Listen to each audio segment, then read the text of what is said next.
Minamahal, aking dinadalangin na sa lahat ng mga bagay, kuminawa ka, bumuti ang iyong katawan, katulad ng pag-ginawa ng iyong kaluluwa. Ito yung paboritong verse ng ating Pastor Boy Noel. Kaya, ganun na lamang.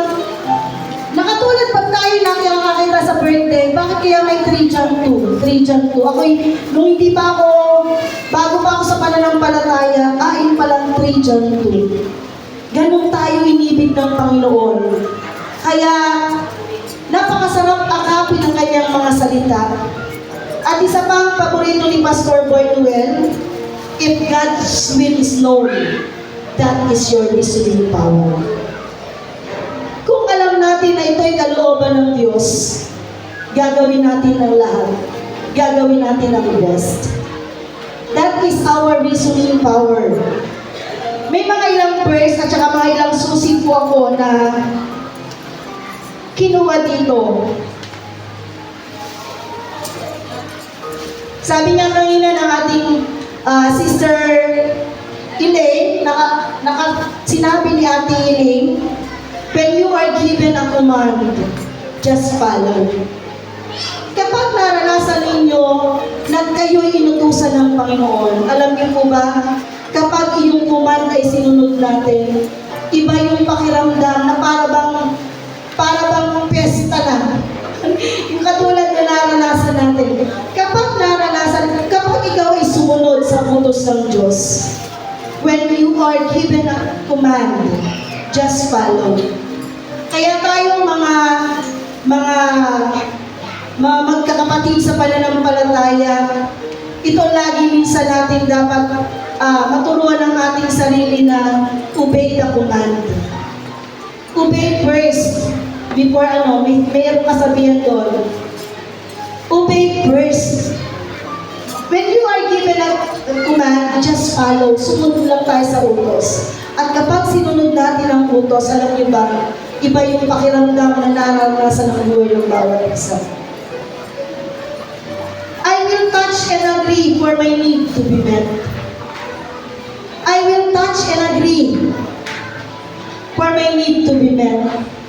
Kapag tayo ay nasa panahon ng pangangailangan, alam po ba ninyo, may mga times, in times of our needs, doon tayo susubukan. Pero kapag kayo ay nagkaisa, naroon, there is power in unity. Merong kapangyarihan sa pagkakaisa. Maging sa mag-asawa. Kapag ang mag-asawa ay nagkaisa sa isang pasya, there is power. There is power in unity. Tandaan po natin yan. Then, need exists to be met. Sa aming mga kapatiran, noong una, nahirapan kami na ano ba yung susi na ibibigay namin.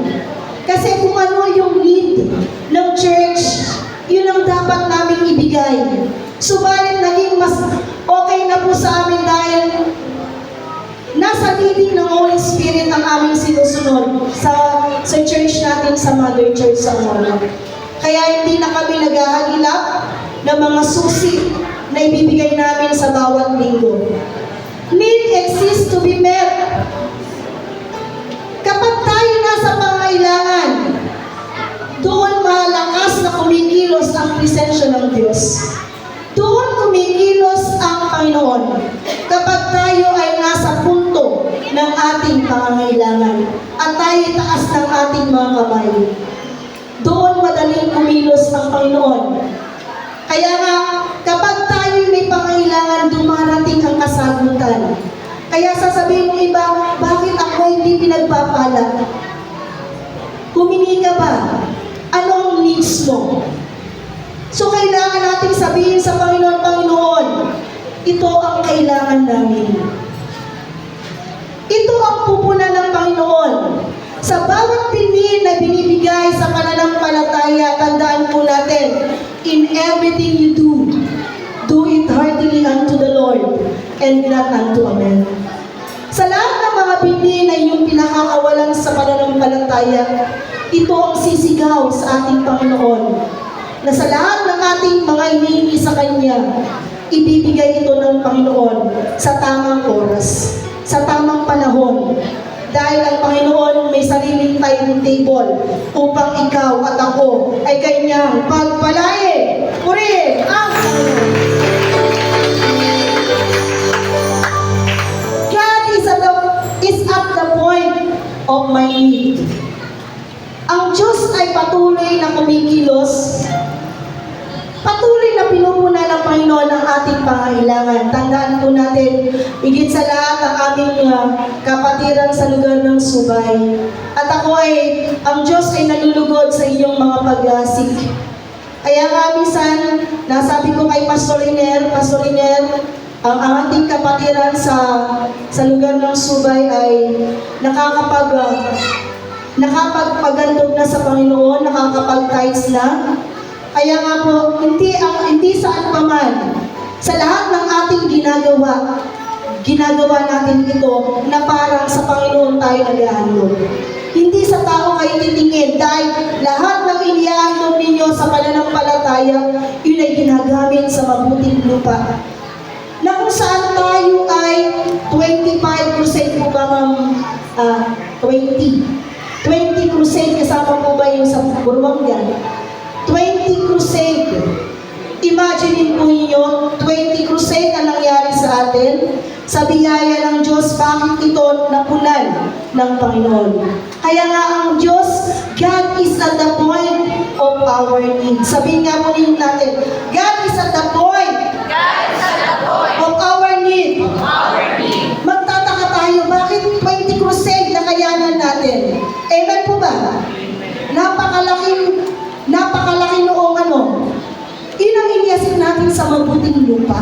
At alam natin, ito ay aani ng pigpig, liglig, at umakapaw. Ay ilalagay niya sa ating mga kantungan. Purihin ang Panginoon.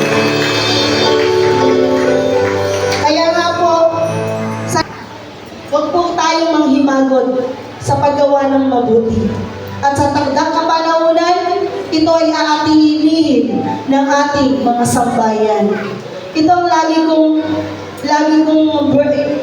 salita ng Diyos. Isa man sa sambayan ng sumampalataya, buong sambayan natin ay Kanyang ililigtas. Alalahanin po natin ang ating mga sambayan na hindi pa kumikilala sa Panginoon. Kaya nga sabihin niya po, don't give up. The best is yet to come. Kung tayo may nakakaranas sa mga pagsubok, ng mga problema, ng mga kakulangan, lagi natin sabihin, don't give up. The best is yet to come. Isa pa po, rise up. For the glory of God.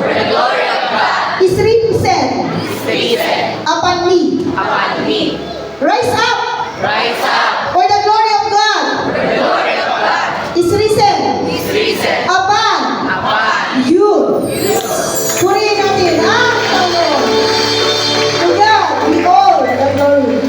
Hingin ko po pagkakataon, maraming salamat po sa naging katuwang namin, ating Sister Marisa, si Brother Ewen, na naging katuwang at maging si Josue, naging katuwang upang mapuluan yung mga kakulangan. Sa Diyos lahat ang kapurihan. Purihin ang Panginoon.